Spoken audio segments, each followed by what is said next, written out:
প্রধানমন্ত্রী নরেন্দ্র মোদীর নেতৃত্বাধীন এনডিএ সরকারের বিশ্বাসের উন্নয়নের ও জনকল্যাণের 12 বছর পূর্তি উপলক্ষে ডায়মন্ড হারবার সাংগঠনিক জেলার পক্ষ থেকে আমতলায় একটি সাংবাদিক সম্মেলনের আয়োজন করা হয়। সাংবাদিক সম্মেলনে উপস্থিত ছিলেন সোনারপুর উত্তর বিধানসভার বিধায়ক দেবাশিস ধর, সাতগাছিয়া বিধানসভার বিধায়ক অগ্নিশ্বর নস্কর, জেলা সভাপতি সোমা ঘোষ সহ আরও অনেক নেতৃত্ববৃন্দরা। উপস্থিত নেতৃত্ব কেন্দ্র সরকারের গত 12 বছরের বিভিন্ন উন্নয়নমূলক প্রকল্প, জনকল্যাণমূলক কর্মসূচি এবং দেশের অবকাঠামোগত অগ্রগতির বিষয়গুলি তুলে ধরেন। বক্তারা বলেন, প্রধানমন্ত্রী নরেন্দ্র মোদীর নেতৃত্বে ভারত বিশ্ব মঞ্চে নিজের অবস্থান আরও শক্তিশালী করেছে। অর্থনীতি, পরিকাঠামো, প্রযুক্তি, সামাজিক সুরক্ষা এবং জনকল্যাণমূলক প্রকল্পের ক্ষেত্রে একাধিক উল্লেখযোগ্য পদক্ষেপ গ্রহণ করা হয়েছে, যার সুফল দেশের সাধারণ মানুষ পাচ্ছেন।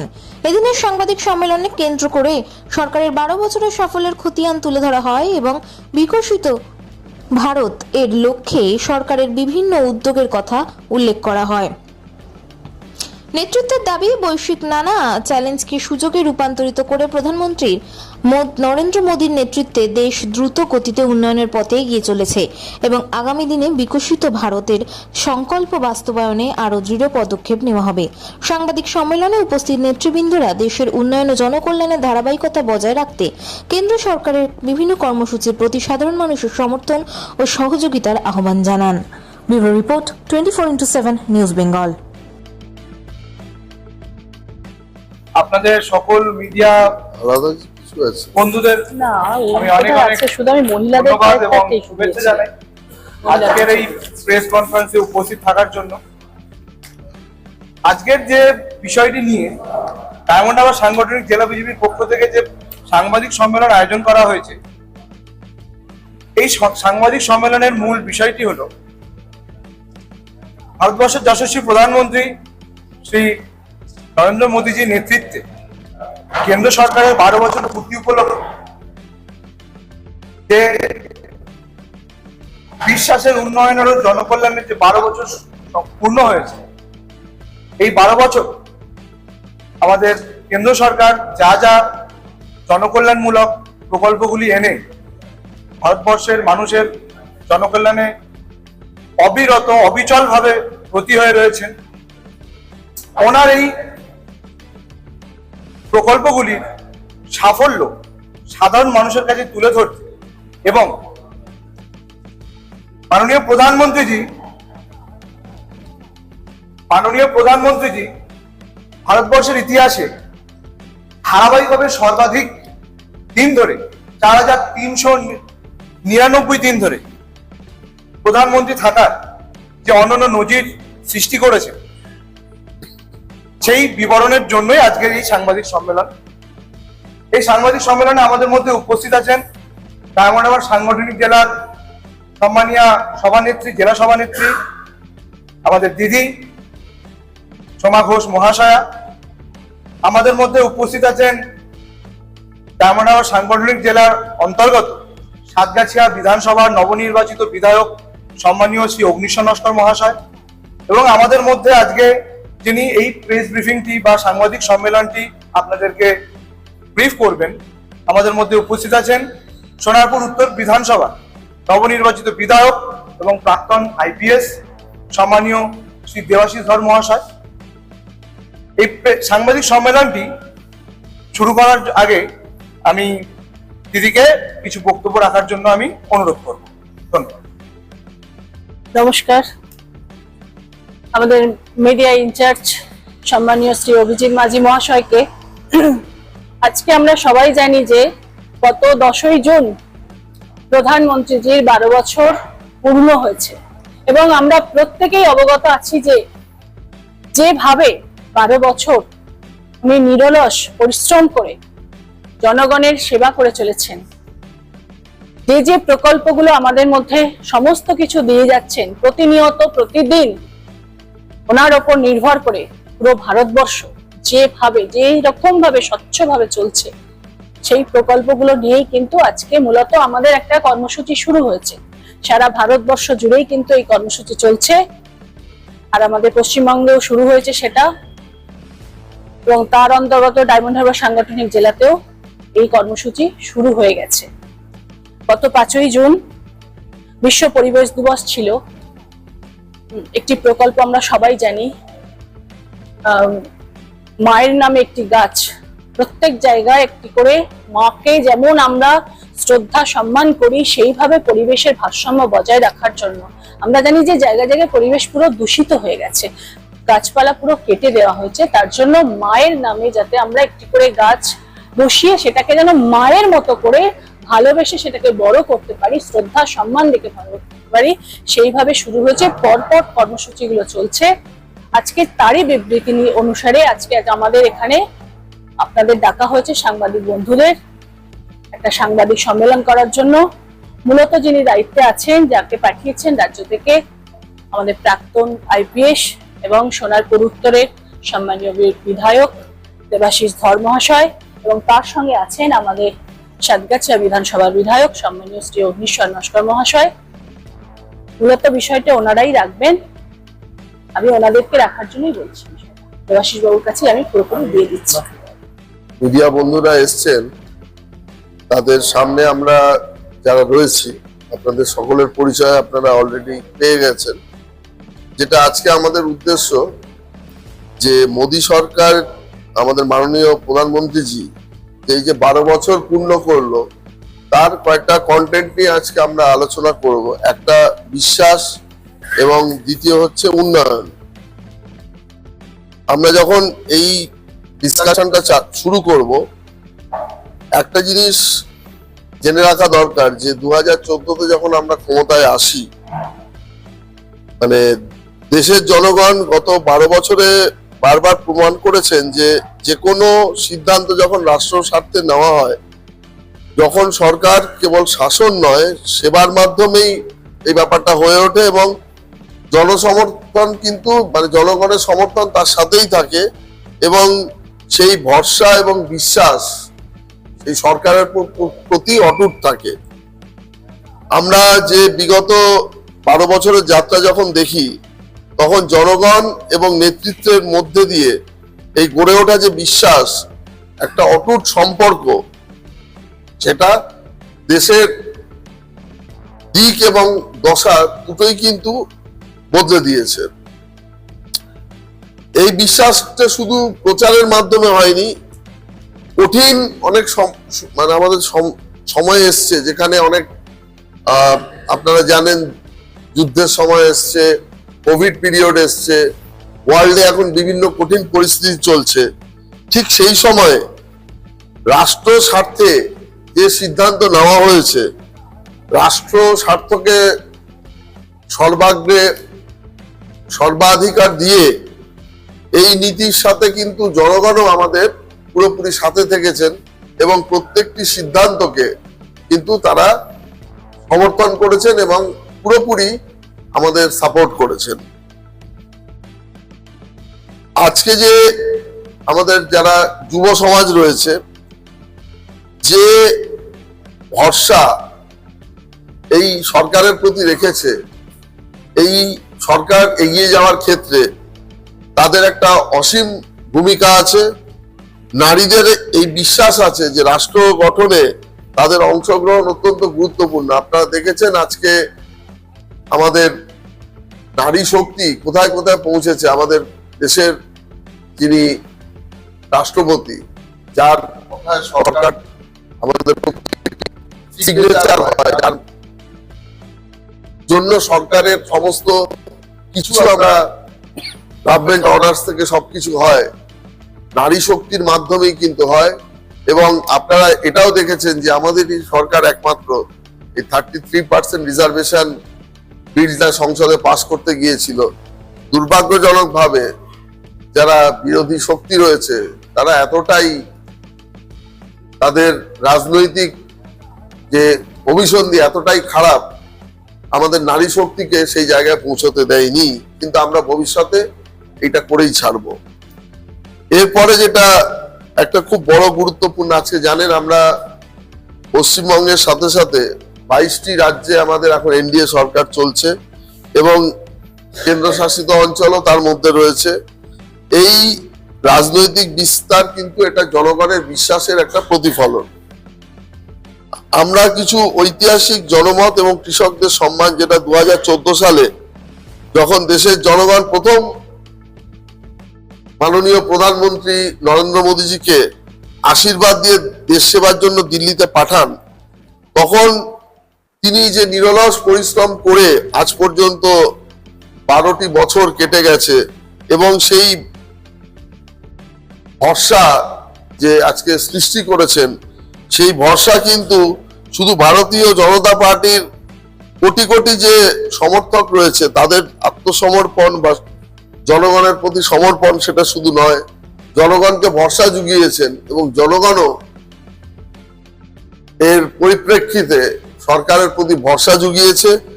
এবং আমরা জানি যে জনগণ আমাদের ভারতের ভবিষ্যৎ গড়ার দায়িত্ব আছে নিয়েছে। 1919 সালে যে 14 সালে যে ম্যান্ডেট নিয়ে আমরা এসেছিলাম, 1919 সালে সেই ম্যান্ডেটটি আরো সুদৃঢ় হয় এবং সেই জনাদেশটি অনেক সুস্পষ্টভাবে আমরা অনেক এগিয়ে যাই। আমরা নিজেরা 303খানা সিট জিতেছিলাম এবং এনডিএ হিসাবে 353টি সিটে আমরা জয়যুক্ত হই। এটা প্রমাণ করে যে জনগণ সবসময় আমাদের সাথে থেকেছে এবং যে প্রতিশ্রুতি দিয়ে সরকার এসেছিল সে ব্যাপারটাকে আরো সুদৃঢ় করে। আজকে দেশের যে জনবিশ্বাস, সেবা এবং উন্নয়নের রাজনীতি, এটা 12 বছর পূর্ণ করতে পেরেছে।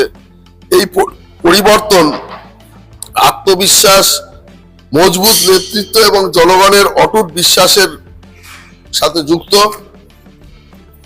আমাদের মাননীয় প্রধানমন্ত্রী জি সবসময় বলেছেন সরকারের সব থেকে বড় অগ্রাধিকার হচ্ছে দরিদ্র, কৃষক, যুবক এবং নারী। এই বিশ্বাস নিয়ে সরকার এগিয়ে চলেছে এবং এই অগ্রাধিকারকে আমরা সবসময় দিয়ে চলেছি। 10ই জুন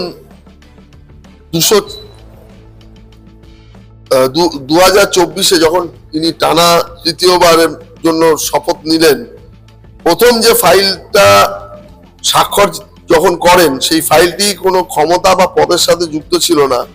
সেই ফাইলটি ছিল দেশের কোটি কোটি কৃষকের সম্মান এবং কল্যাণের সাথে যুক্ত। মাননীয় প্রধানমন্ত্রী পিএম কিষাণ সম্মান নিধির 17তম কিস্তির জারির অনুমোদন নিয়ে এই বার্তা স্পষ্ট করে দিয়েছিলেন যে তার সরকারের সর্বাধিকার যেটা নিয়ে উনি এই 2024 এসেছিলেন, সেটা হচ্ছে দেশের কৃষক। সেই উপলক্ষে মাননীয় প্রধানমন্ত্রীজি বলেছিলেন আমাদের সরকার এই কৃষক কল্যাণের প্রতি পুরোপুরি দায়বদ্ধ। এই ব্যাপারটি অত্যন্ত প্রাসঙ্গিক যে কার্যভার গ্রহণ করার পরে তিনি এই কৃষকদের সম্পর্কিত এই ফাইলটি সাইন করেন এবং আগামী সময়ে কৃষক এবং কৃষি ক্ষেত্রের জন্য অনেক বেশি সরকার দায়িত্বশীল হয়ে কাজ করতে চায়। এরপরে আমরা আসছি ঐতিহ্য এবং আধুনিকতার মেলবন্ধন। তখনই সার্থক হয় যখন তার সুবিধা একরকম শেষ সারিতে দাঁড়িয়ে থাকা ব্যক্তির কাছে পৌঁছায়। একটা শ্রেণীর মানুষ শুধু যদি উন্নত পরিষেবা পায়, অন্যদিকে উন্নয়ন না পৌঁছায়, সেটা কিন্তু সর্বাত্মক হয় না। সেই জায়গায় দাঁড়িয়ে টানা তৃতীয়বার যে মানুষ আমাদের প্রতি সমর্থন রেখেছেন, মাননীয় প্রধানমন্ত্রীজির নেতৃত্বের প্রতি বিশ্বাস রেখেছেন, সেই জন্য 12 বছরের এই শাসনে কেবল এটা শুধু শাসন ব্যবস্থাই ছিল না, এটা ছিল বরং বিশ্বাস, ঐতিহ্য, উত্তরাধিকার এবং উন্নয়নের যে সমন্বয়। এই পুরো ব্যাপারটাকে একসাথে আমরা মেলবন্ধন করেছিলাম। মাননীয় মোদী সরকার 12 বছরে প্রমাণ করেছেন যে আধুনিকতা এবং সাংস্কৃতিক চেতনা একসাথে চলতে পারে। মাননীয় প্রধানমন্ত্রীজির নেতৃত্বে দেশ তার সভ্যতা, মহাপুরুষ এবং জাতীয় প্রতীকগুলি কেবল ইতিহাসের বইয়ের পাতার মধ্যেই সীমাবদ্ধ রাখেননি, এগুলো মানুষের চেতনার কাছে, যাতে মানুষের চেতনা জাগে, সেই জন্য বারবার তাদের সামনে নিয়ে এসছে। আমাদের যে ইতিহাস, যেটা বিভিন্নভাবে অন্য একটা রূপরেখা দেওয়া হয়েছিল, মানুষের মধ্যে একটা ভুল একটা বার্তা নিয়ে রাখা হয়েছিল সেটাকে সেই ধারাকে অতিক্রম করে আমাদের পুরো ইতিহাসটাকে কিন্তু মানুষের কাছে নিয়ে আসা হয়েছে চেতনাবোধের সাথে। ডক্টর বি আর আম্বেদকরের সাথে যুক্ত 5টি স্থানকে পঞ্চতীর্থ হিসাবে গড়ে তোলা কেবল স্মারক নির্মাণ করা ছিল না, এটা ছিল সামাজিক ন্যায় বিচার, অন্তর্ভুক্তিতা এবং সংবিধানের মূল্যবোধকে জাতীয় চেতনায় প্রতিষ্ঠা করার একটা প্রয়াস ছিল। মহু থেকে আরম্ভ করে লন্ডন, নাগপুর, দিল্লি এবং মুম্বাই পর্যন্ত বাবা সাহেবের জীবনের সাথে জড়িত স্থানগুলি আজ অনুপ্রেরণার তীর্থক্ষেত্রে পরিণত হয়েছে। আপনারা জানেন যে মহানায়ক, আদিবাসী সমাজের মহানায়ক বিরসা মুন্ডার জন্মজয়ন্তীকে জনজাতীয় গৌরব দিবস ঘোষণা করা হয়েছে এবং এই বার্তা দেওয়া হয়েছে যে এই ইতিহাস কেবল রাজপ্রাসাদের ইতিহাস নয়, বরঞ্চ বন জঙ্গল, আদিবাসী এবং যে সংগ্রামের ইতিহাস, এটাকে মানুষের কাছে তুলে ধরা হয়েছে। যে বীরদের সরকার দিনের পর দিন উপেক্ষা করে রেখেছিল, তাদেরকে জাতীয় সম্মান দিয়ে তাদের কথা মানুষের সামনে অগ্রাধিকার দিয়ে নিয়ে এসছে। আপনারা এটাও জানেন যে আমাদের ভারতবর্ষের লৌহ মানব সর্দার বল্লভভাই প্যাটেল, তার যে মহিমান্বিত স্ট্যাচু অফ ইউনিটি, এটা সবচেয়ে বিশ্বের উঁচু প্রতিমাই নয়, এটা নতুন ভারতের উচ্চ ভাবনার প্রতীক। এই প্রতিমা আগামী জন্মকে মনে করিয়ে দেয় যে ভারতের ঐক্য, সংগ্রাম এবং সংকল্পের মাধ্যমে গড়ে উঠেছে। ঔপনিবেশিকতার মানসিকতা থেকে মুক্তি পেয়ে মোদী সরকার এই যে 12 বছরের যে কর্মকাণ্ড দেখছেন, এখান থেকে রাজপথকে কর্তব্য পথ এবং শাসন ব্যবস্থার চিন্তা ভাবনার পরিবর্তনের প্রতীক ছিল। ইন্ডিয়া গেটে আপনারা জানেন নেতাজি সুভাষচন্দ্র বসুর প্রতিমা স্থাপন করা, তার মতো মহানায়ককে সম্মান দেওয়া এবং যারা যোগ্য অবদান, যাদের ভারতবর্ষের ইতিহাসে থাকা সত্ত্বেও যারা পাননি, তাদেরকে সামনে নিয়ে আসা এবং তাদের গৌরবোজ্জ্বল উপস্থিতিকে সামনে নিয়ে আসা। নতুন সংসদ ভবন প্রতিষ্ঠা করা হয়েছে। জাতীয় প্রতীকগুলি পুনর্বিকাশ, ভারতীয় ঐতিহ্য এবং আধুনিকতার এক অপূর্ব মিশ্রণে সংস্থাপন করা হয়েছে। এটি নতুন ভারত যে গড়া হয়েছে, তার জন্য যে আমাদের যে সংস্কৃতি এবং আত্মবিশ্বাসের সাথে ভবিষ্যতে এগিয়ে নিয়ে যাবে। একটি আরো গুরুত্বপূর্ণ ব্যাপার যে মাননীয় প্রধানমন্ত্রী মোদীজির নেতৃত্বে, যেটা আমি বলেছিলাম যে নিজের দেশের সাংস্কৃতিক পরিচয় এবং জাতীয় গৌরবকে নতুন শক্তি দিয়েছে। রেস কোর্সের রোডের নাম পরিবর্তন করা হয়েছে লোক কল্যাণ মার্গ, মুঘল গার্ডেনের নাম করা হয়েছে অমৃত উদ্যান, নতুন সংসদে সেঙ্গল স্থাপন করা হয়েছে এবং আন্দামান নিকোবরের 21টি দ্বীপের নাম, সেটা পরমবীর চক্র যারা আমাদের জয়ী বিজয়ীদের নামে নামাঙ্করণ করা হয়েছে এবং পোর্ট ব্লেয়ারের নাম দেওয়া হয়েছে শ্রী বিজয়পুরম।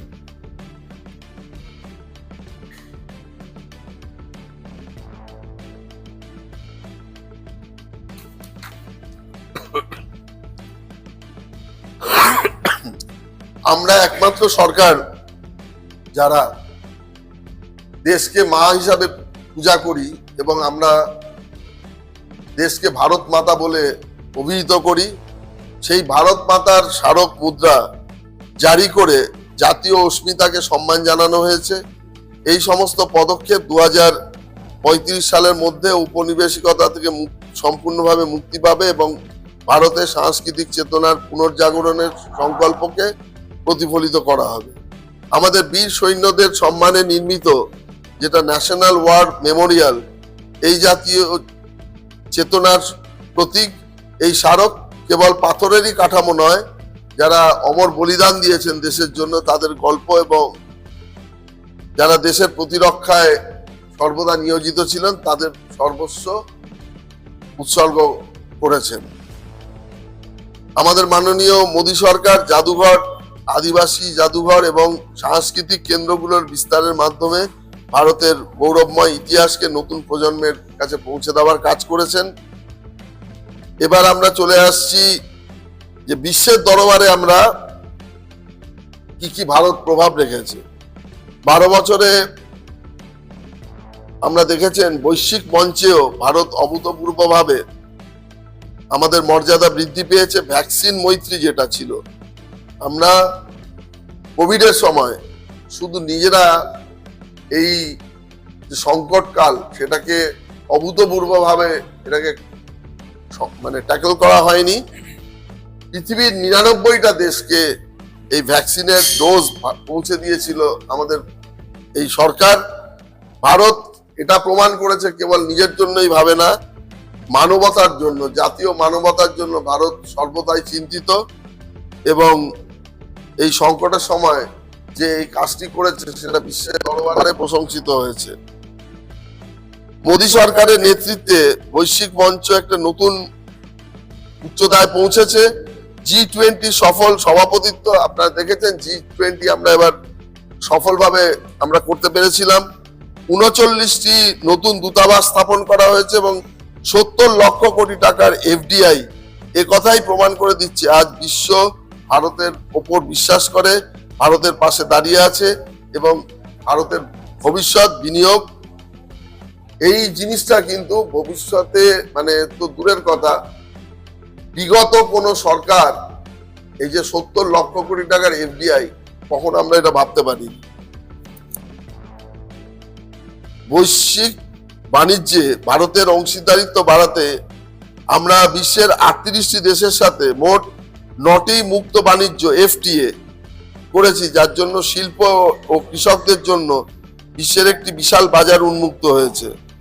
ভারত আজ নিজের সাংস্কৃতিক ঐতিহ্যের সংরক্ষণ এবং প্রসারেও নতুন উচ্চতা স্থাপন করেছে। ইউনেস্কো দ্বারা স্বীকৃত যে 44টি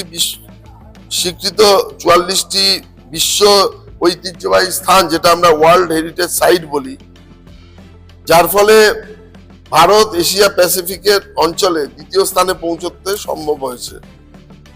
আমাদের অমূল্য সাংস্কৃতিক ঐতিহ্যগুলোকে ফিরিয়ে আনার প্রচেষ্টার ফলস্বরূপ 668টি দুর্লভ শিল্পকলা স্বদেশে ফিরে এসেছে।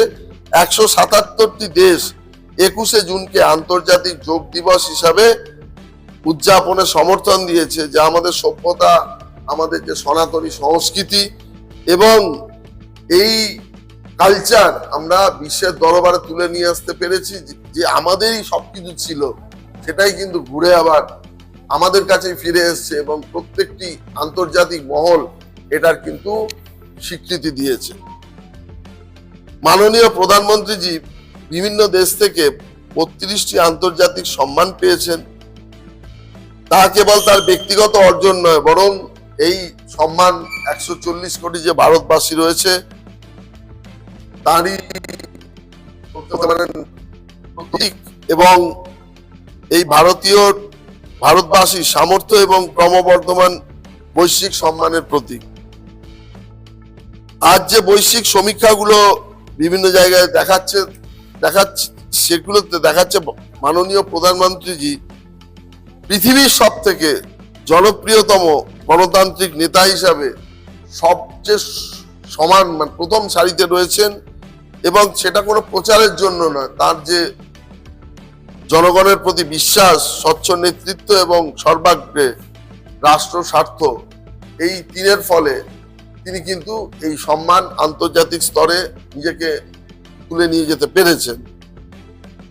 মার্কিন যুক্তরাষ্ট্রের যেটা ডেটা অ্যানালিটিক্স ফার্ম বা মর্নিং কনসাল্টিং এর সাম্প্রতিক বৈশ্বিক সমীক্ষা অনুযায়ী মাননীয় প্রধানমন্ত্রী নরেন্দ্র মোদীজি 75% অ্যাপ্রুভাল রেটিং নিয়ে বিশ্বের সবচেয়ে জনপ্রিয় গণতান্ত্রিক নেতা হিসাবে আত্মপ্রকাশ করেছেন। এটা জনগণের বিশ্বাসের ফল।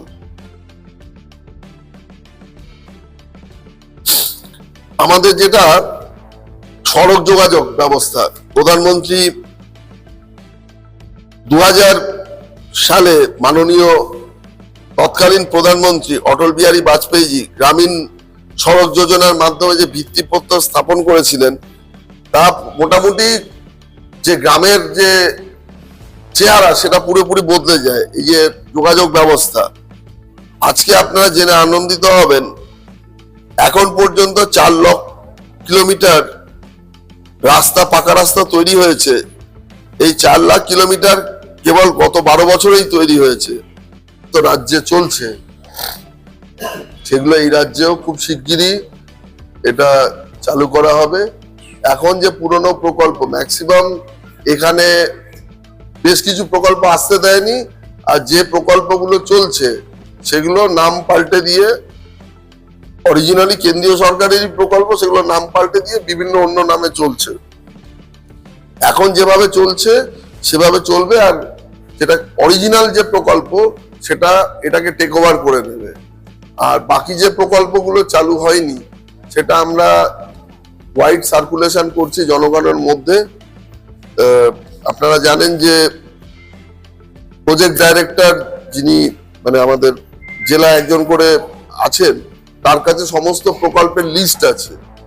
যে মানুষ যে যে সুবিধা পেতে পারে সেগুলোকে আমরা কিন্তু আমরা প্রত্যেকটা মন্ডল হলো বা যেটা বলতে পারেন যে অন্যান্য স্তরে মানুষকে অবহিত করছি, নাম চাইছি। যারা যে প্রকল্প, একটা যেমন ছোট একটা যেটা বললাম যেমন মুদ্রা লোন, এই যে হকাররা 15,000 টাকা করে কোনো ইয়ে ছাড়াই পেতে পারে, কোনো মর্টগেজ কিছু না রেখে কোনো তাকে এমনি পেতে পারে প্রথম বছর ব্যবসা করার জন্য। সেটা শোধ করলে আবার নেক্সট ইয়ার এসে 25,000 টাকা পাবে, সেটা শোধ করলে আবার 50,000 টাকা পাবে।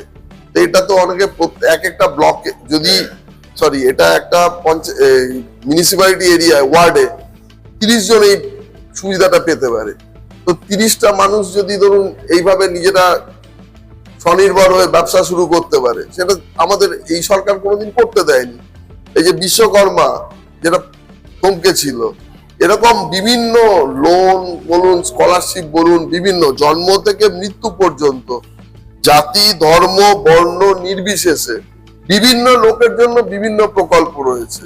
সেই প্রকল্পের সুবিধা এবার আমরা এই রাজ্যে মানুষ যাতে অ্যাভেল করতে পারে সেটা অলরেডি চালু করেছি, আমার এলাকায় চালু করেছি, অন্য জায়গাতেও ওয়াইড সার্কুলেশন চলবে।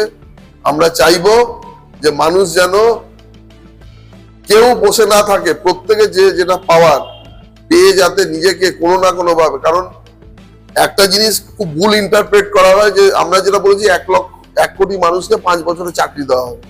সরকারি চাকরি তো কখনো 1 কোটি হতে পারে না, তার তো একটা লিমিটেশন আছে। আমাদের ইনভেস্টমেন্ট নিয়ে এসে এখানে শিল্প করতে হবে, সেখানে লোকের চাকরি হবে।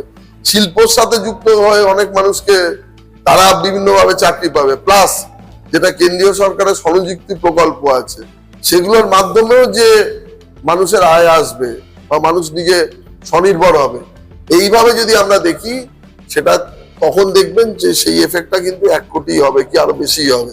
সেইভাবে আমরা মানুষকে তৈরি করছি।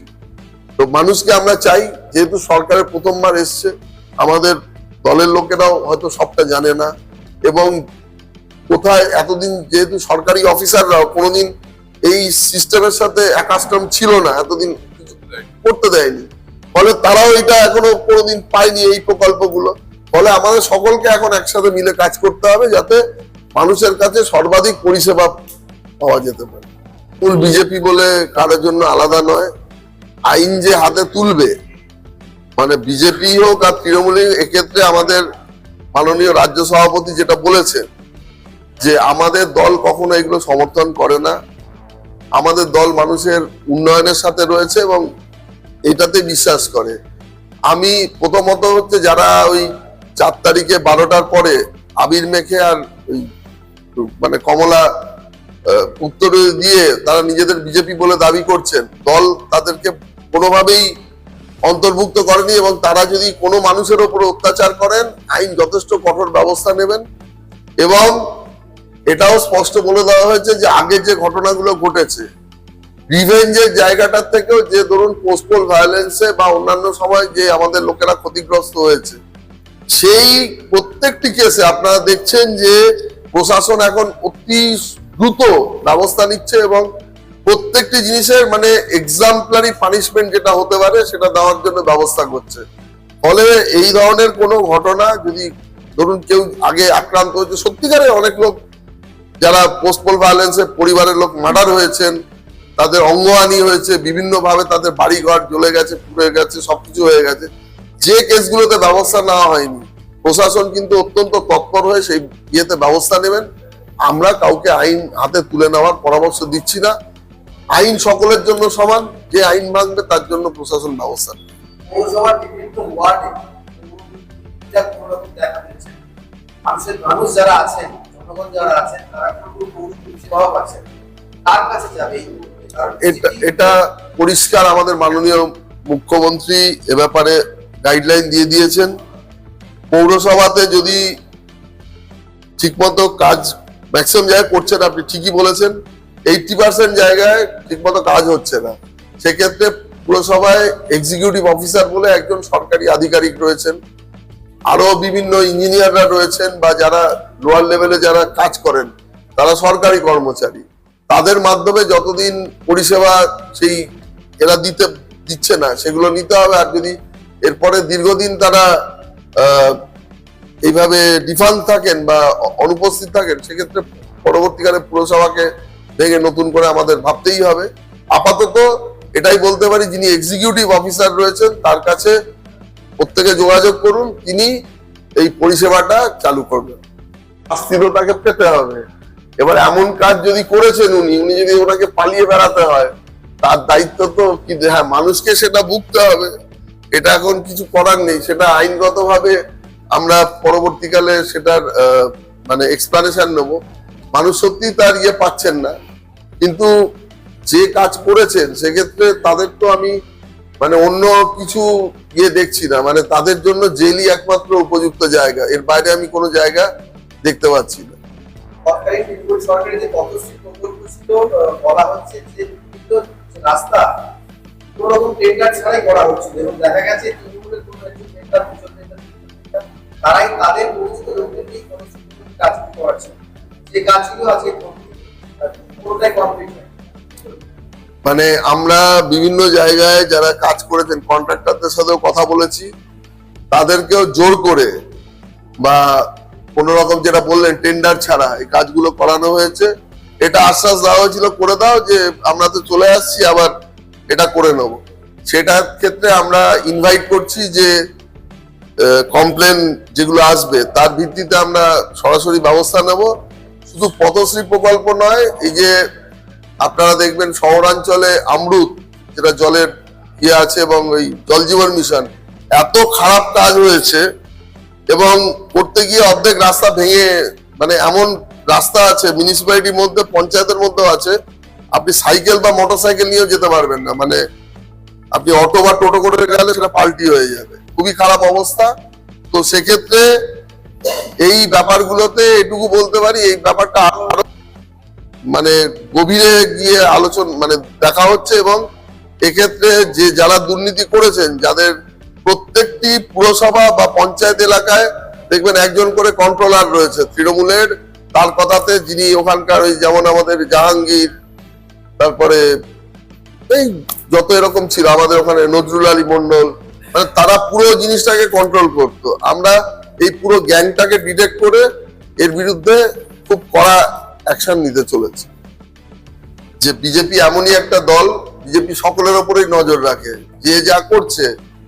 আজকে আমি যদি ছিলাম বিড়াল, হঠাৎ করে বাঘ হয়ে গিয়ে যদি আমি ইয়ে করি, বিজেপির মতো দল এটাকে সহ্য করবে না। দেখবে না যারা এটা করছে তাদের প্রতিও শাস্তিমূলক ব্যবস্থা নেমে আসবে। আমার এলাকায় আমি বলতে পারি, আপনারা হয়তো 100টা ঘটনা ঘটলে আমি 100টা করিনি, হয়তো 30টা ঘটনাতে দেখবেন আমাদের হয়তো লোকটা অ্যারেস্ট হয়েছে, এটাও ঘটনা। তো এই এবং বিভিন্ন ভাবে যেটা বললেন আপনি, যে এদের সাথে তৃণমূলের লোকের সাথে কোলাবোরেশন করে এগুলো করছে, সেটা আমাদের দল কোনোভাবেই এটাকে সাপোর্ট করে না। আর যেটা ডিসিশন নেওয়া হয়, উপর থেকে ডিসিশন নেওয়া হয়, সেটার নির্দিষ্ট কারণের জন্য নেওয়া হয়, ঠিক আছে, সেটা আমাদের প্রত্যেকে মেনে চলতে হয়। যদি লোকাল লেভেলে এরকম কোনো ঘটনা ঘটে, সেক্ষেত্রে কিন্তু দল তাদের উপরে নজর রাখছে, এবং সাংগঠনিক এটুকু বলতে পারি যে অনেক সাংগঠনিক পরিবর্তন এর জন্য হবে, অপেক্ষা করছে এর জন্য। বিষয়টা হলো যখন মন্ডল প্রশ্ন আসলো, তখন সংগঠনের বিষয়বস্তু যখন আসলো, আমরা সবাই জানি যে ডায়মন্ড হারবার সাংগঠনিক জেলা যেভাবে সন্ত্রাসপ্রবণ ছিল, সেখানে ফলতা ডায়মন্ড হারবারের ক্ষেত্রে কিছু ক্ষেত্রে মন্ডলদের হয়তো একটু দুর্বলতা ছিল, কারণ পরিস্থিতি যে জায়গায় ছিল, যারা এখন প্রশ্ন তুলছে তারাও কিন্তু সামনে দাঁড়িয়ে কথা বলতে পারেনি। পরিস্থিতি সেই জায়গায় কোনোভাবেই ছিল না। আর যে সমস্ত জায়গায় পরিস্থিতি একটু অনুকূল ছিল, সেখানে সাংগঠনিক বিষয়টা যারা সাংগঠনিক মন্ডল স্তর বা জেলা স্তরে আছে তাদেরকে প্রত্যেকটা জায়গাতেই দেখা গেছে, প্রত্যেকটা আন্দোলনের জায়গাতেই গেছে। বর্তমানে যারা প্রশ্ন তুলছে তারা হয়তো নিজেদের কোনো সাংগঠনিক পদ যদি না থেকে থাকে বা তারা নিজেদেরকে সামনের সারিতে আনার জন্য অনেকেই কিন্তু এই ধরনের প্রশ্ন করছেন, যেটা সংগঠনের বিরুদ্ধে অবাঞ্ছিত প্রশ্ন। সংগঠন মূলত জেলা স্তর থেকে, মন্ডল স্তর থেকে ওপরে সাংগঠনিক যেমন রাজ্য স্তর, কেন্দ্রীয় স্তর সবাই কিন্তু আছে, এবং যাদেরকে করা হয়েছে তাদেরকে কিন্তু প্রত্যেককেই কিন্তু ওপর থেকে নমুনা বা তাদেরকে স্বীকৃতি দেওয়া হয়েছে।